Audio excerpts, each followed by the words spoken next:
contrast, If they're that close, of course, processing can definitely Oh, be yeah, your yeah. friend. So, But I know I can get it closer. So how much did you actually have to adjust? Not that much. no, I actually did. I'd say on a Bob's knob, you know how they look. Yep. Probably total on like one. Let's say you got one at 12, one at 7, and one at 5. That's your triangle. The one at 5, I probably moved a quarter of an inch all total, and the other ones I offset it probably half that much. So probably about an eighth of an inch. Was that after you had snugged up the knobs initially, or Yeah. okay? That's a decent amount. Yeah. It's close. Stars look really good on a SIM-27. Is that the clouds in front? Yeah, there we go. Yeah, clouds. So let me bring my my gain down. Yeah, take your gain down to 0 and your exposure time down, and you'll be there. Yep.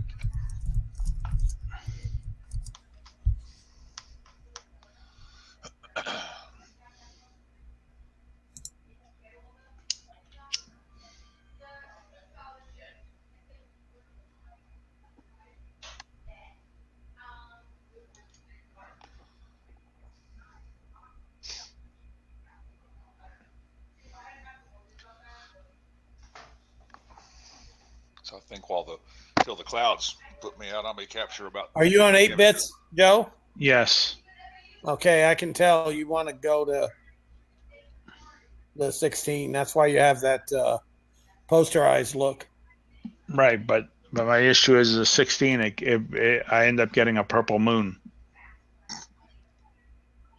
Don't they have a mono mode for it? Mono 16, Joe? No, they don't. Oh, I'm be darned. Yeah, raw 16, mono 8, RGB 24. Well, you can go to 16 and turn the saturation to 0. That'll do it. Where is the saturation? Oh, in the color end of it. Yes. But then that would be stacking. Well, that looks pretty good there. What happened? Good there. Well, that's really not the true color of the moon. Well, it depends if you're colorblind, dude. Yeah, George would say it looks really good.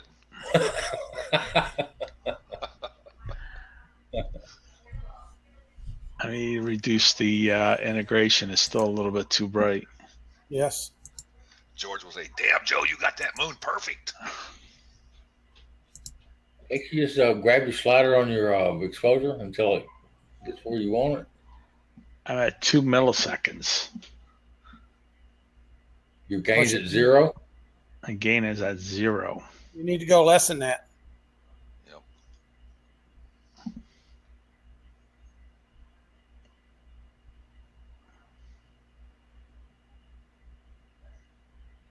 That's better. Usually, you're up around 1 2,000 or 1 3,000 for the moon. No, I'm usually at 1/60th. Let me go a little bit higher.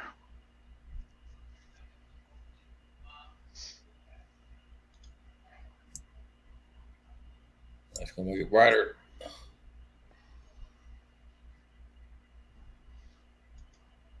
That should darken it up. I think that may have darkened it up too much. Well, you got to still have the histogram, Joe.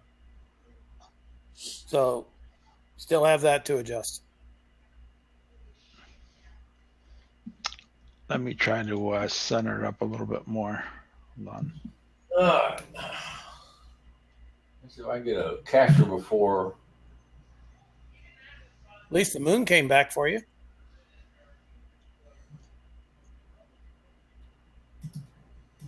Wrong way.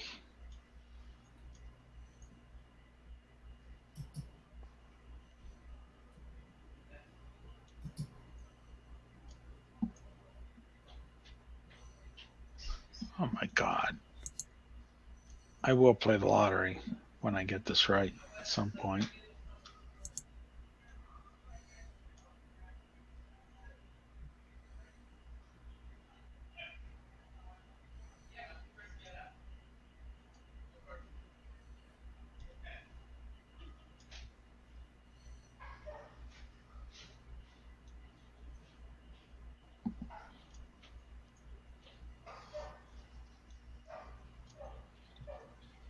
I got to get a UVIR for this camera, Joe. Yeah. Yeah.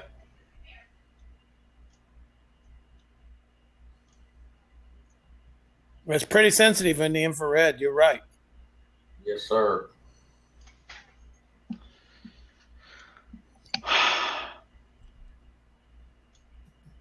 The hell? There we go.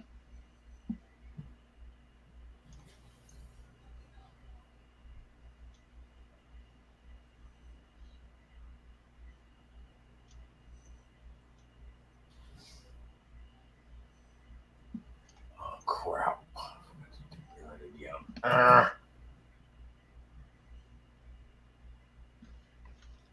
Track lunar.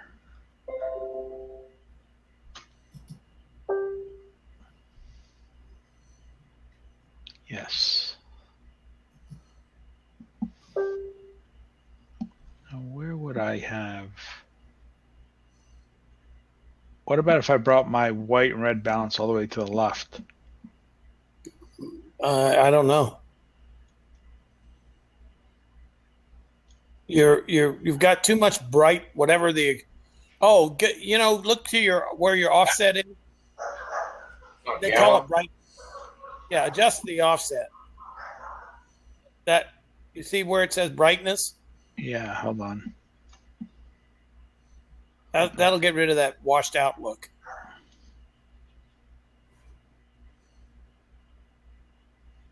That looks good right there, color wise. It's the other one on top, the one that says brightness. To the left? Well, I don't know. Just slam it one direction or the other. It won't break. There you go. That's the mark we know and love. Go a little further. It's just a slider. Just go further. Be a man. Don't be afraid to break it. There you go.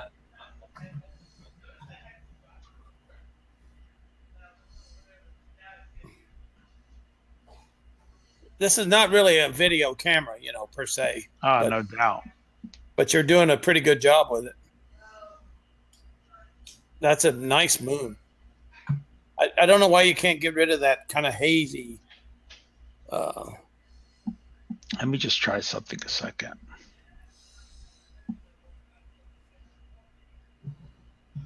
Joe, if you want a different perspective, I've got, and I forget the name of this crater, but I've got a real nice crater up on the 462. If you need a option, we got to go through the Skype routine. So You're on something right now? yeah, I'm actually. You want me to log into your computer? It's probably If easier you want, that way. I'm right in the middle of capturing the third video. Yeah, it ain't gonna do nothing. It'll just.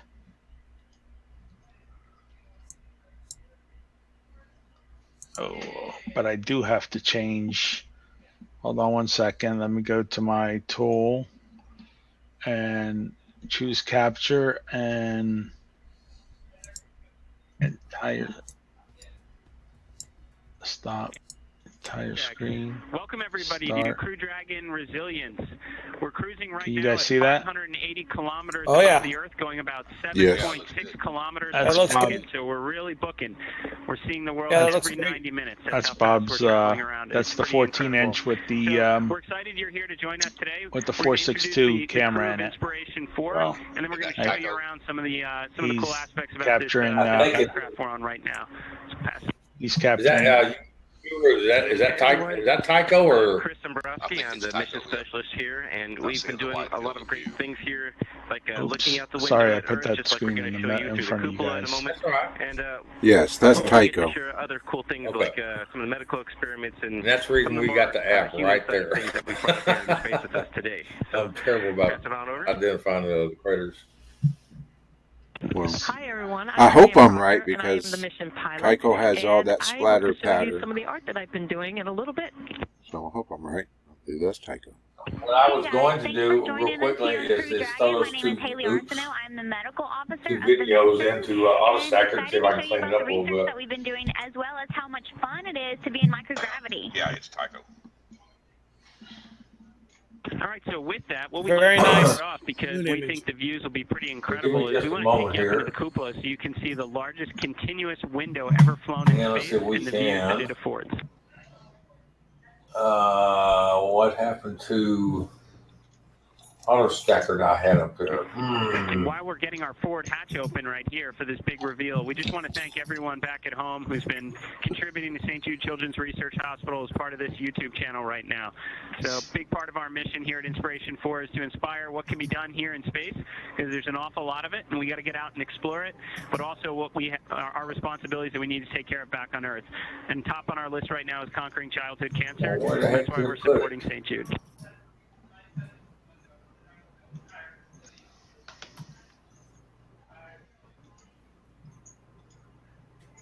Well,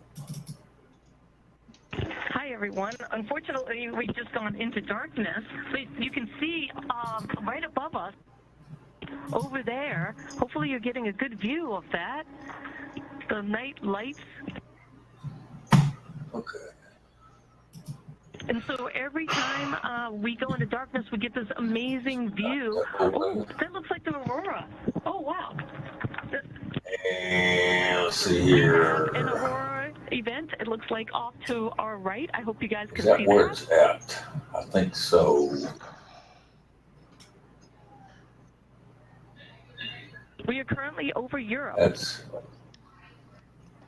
And we have been spending so I much think it's time those in two this videos cupola. right there. I We can think. put our head, this is the largest window ever flown in space.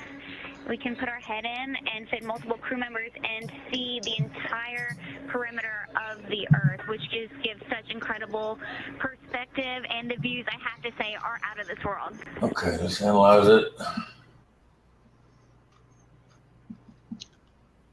So while we're getting some goodies out to show you here, some Hold of the on one equipment second. we I'm going to brought bring on my other board, screen over. maybe we can Excuse show the you some of the interruption. science we've been doing here.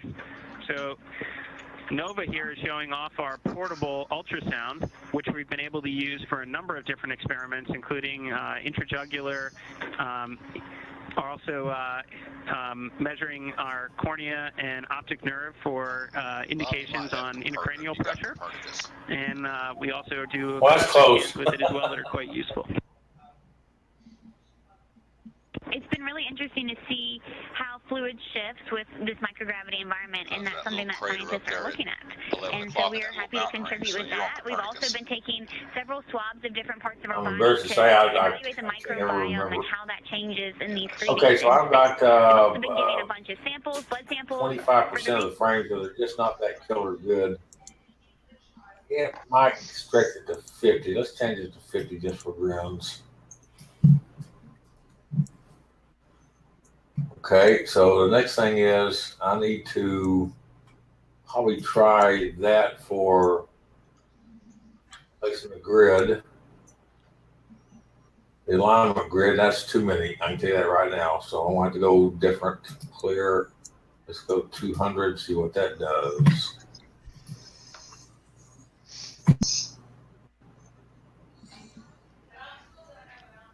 I can live with that. Okay. So let's go ahead and stack these.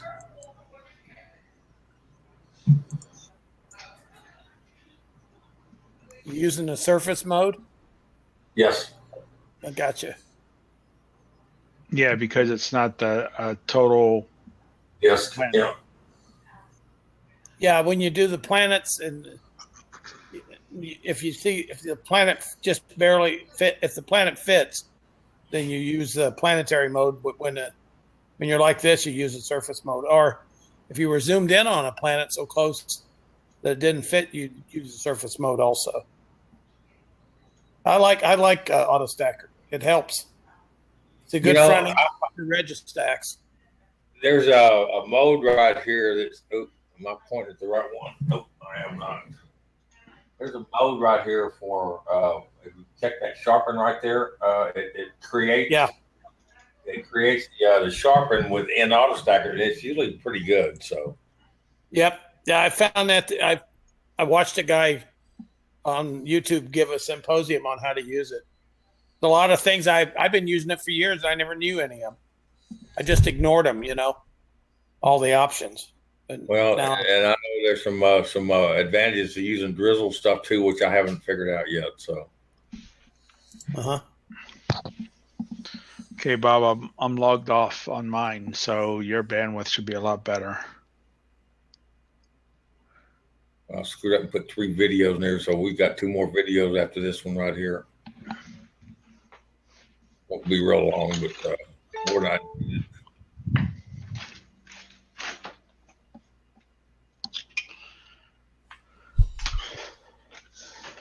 Well, you keep on doing this, but before you know it, it'll clear out.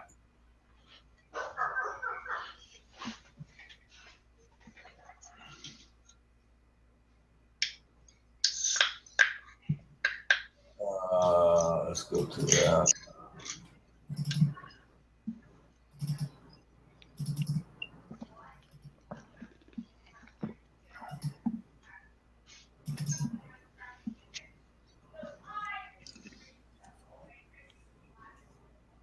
Huh. Still doing another video. Yeah, I was trying to make heads or tails of what I've got here. I've got a mess is what I've got. I got to go back and clean all this stuff up. Those files should be in this ASP50 folder where it should be. Okay.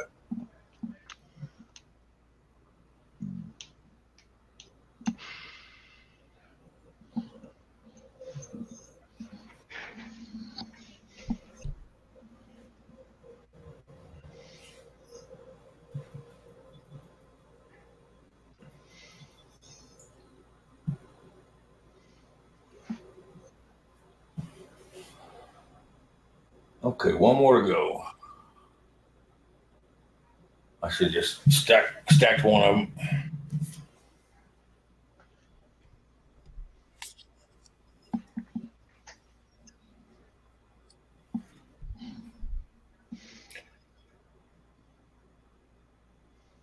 I didn't think about Jupiter and Saturn. I got hung up on this moon thing, and then the clouds came in. But if you want, we can go to one of the planets and check that out if y'all want to. Whatever you're up for, Bob. Always fun. No guarantee on seeing or transparency or whatever, but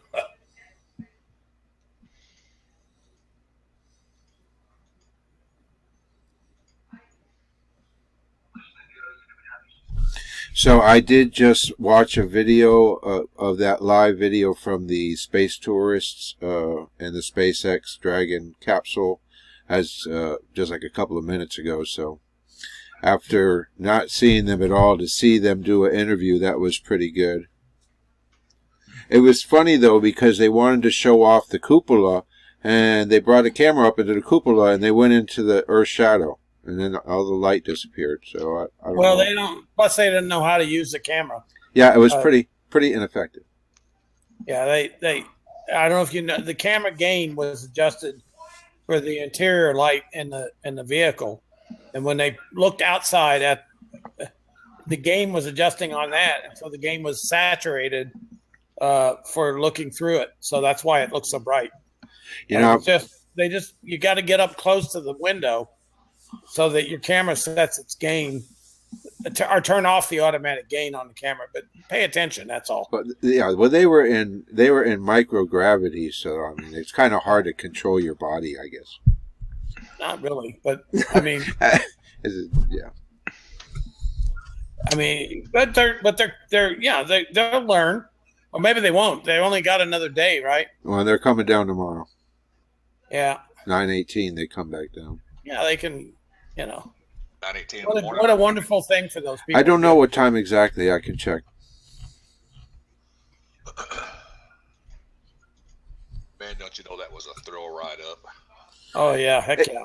Though, when I was watching it, it didn't seem like it was, because you would expect that there was a real, a physical change in their body posture. It's not near as violent as the space shuttle was. But yeah, it must have been. It looked pretty smooth because they were just 3 Gs. 3.5 Gs they pulled. Yeah, they actually have a stage where they down the rocket so that they maintain a certain gravity, which is I think to 3. Yeah. But then when they get to second stage, they go faster. Yeah, but they're in less gravitational pull on them, so they don't notice the G-force as much. Right. Hey, let me ask you guys something, because I'm looking at this planetary, what do you call it, program. When the first moon landing, and he says tranquility-based calling, it sounds really stupid because I know they didn't land in the Mar Tranquilitas, did they? No, right? Not that I'm aware of, no. I'm going to do a quick search. Anyway, that's the image we come up with, guys. I'm going to move over to Jupiter. You can't see, that's just one video of what that is. The Mar, yeah, see, it says here the Mare Tranquillitatis. Right, Tatis. Yeah. So basically, the first moon landing was in there. Yeah. Mare Tranquillitatis. See, I didn't think it was there. I thought it was along that one ridge. That It was 15. 15 was along the ridge. Yeah, They give where us- the little keyhole is. They give us latitude and longitude too, exactly where it is. I'm Good night, Dave in Ontario. Okay, so let's go to telescope.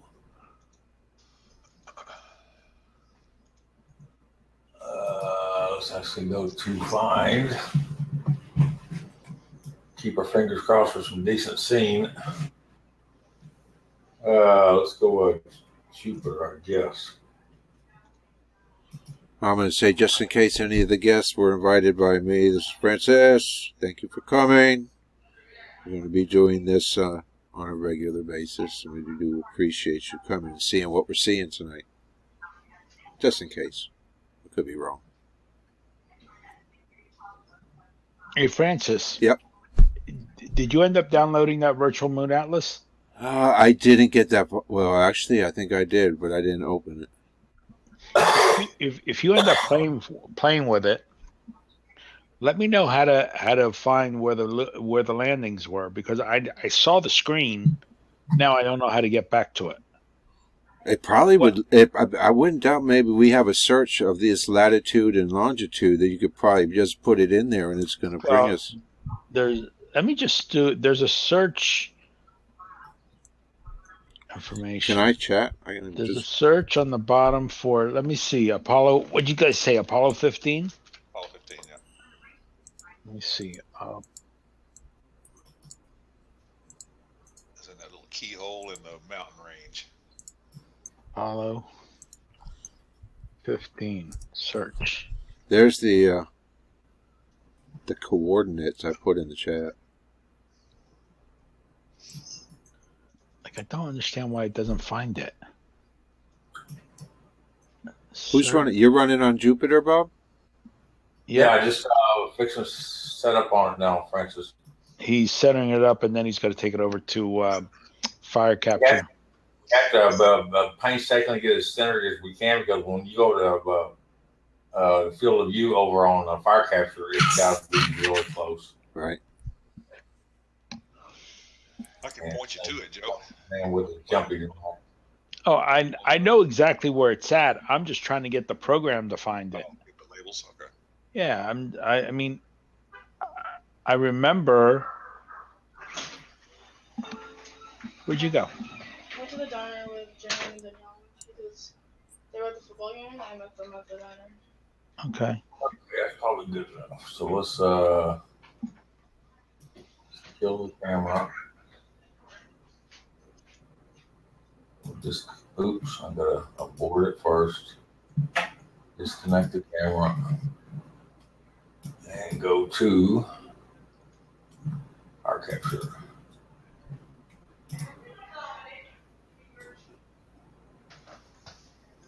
I'll grab that.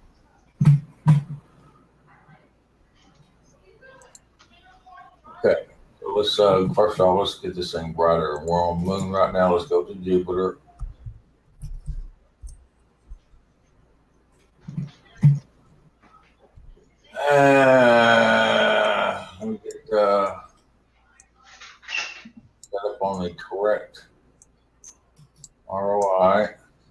Callisto is transiting. Well, the shadow is.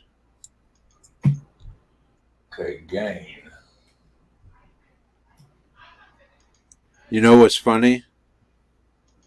The arrangement of Europa, Io, and Callisto is like perfect of what Galileo first made a note of.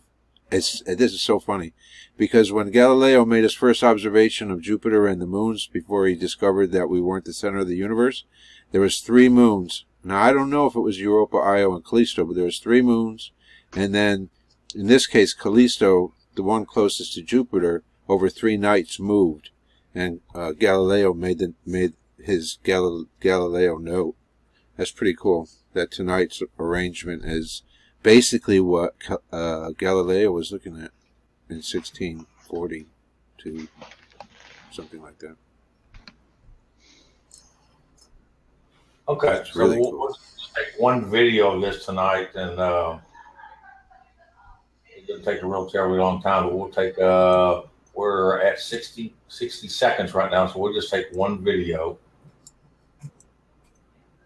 Oop, I didn't balance the colors are pretty balanced, aren't they, Joe? Yes, they are.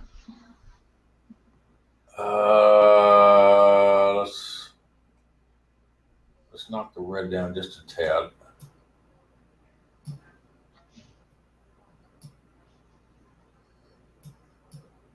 And the blue.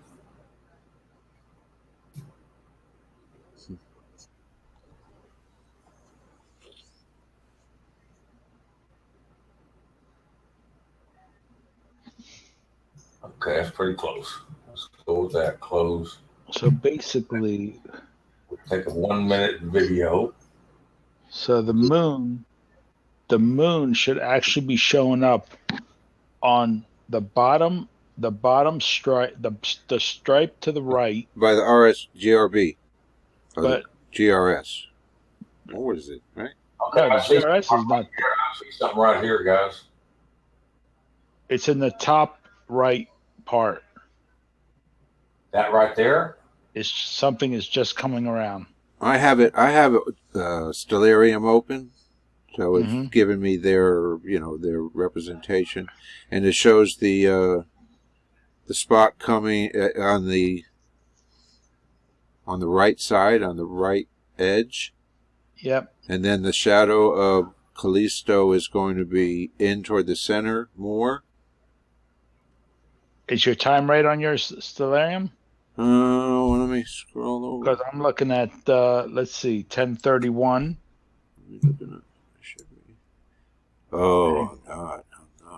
1031, and the moon should be just be showing up at the top right. I stopped my time. The moon shadow.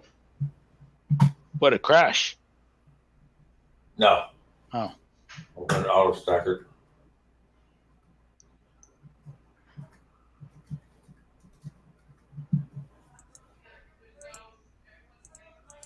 I don't know why it's not showing up.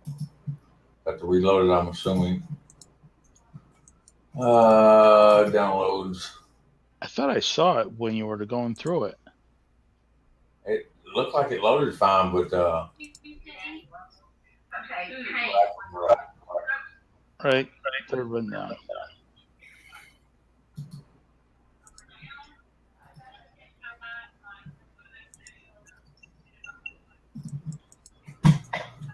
okay, so let's go to we want to go to Jupiter. What's the date? The 17th. That's the video. I hope I put the bearing on it. Yeah, you did. It wouldn't have been in color. It is different now. Okay, so that's my fault. We're on planet, local, auto, and analyze. Yeah, it's amazing how fast they move. Let's go 20. What it took a couple thousand frames. Let's go 25%. 25. Okay, does that look right?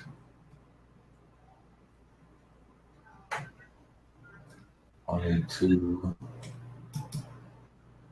104. Let's see what 104 does. 17, not quite enough.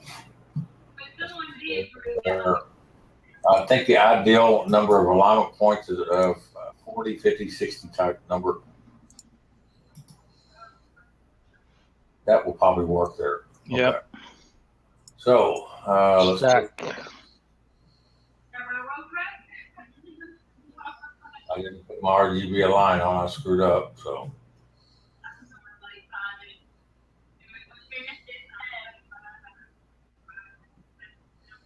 Okay. 25.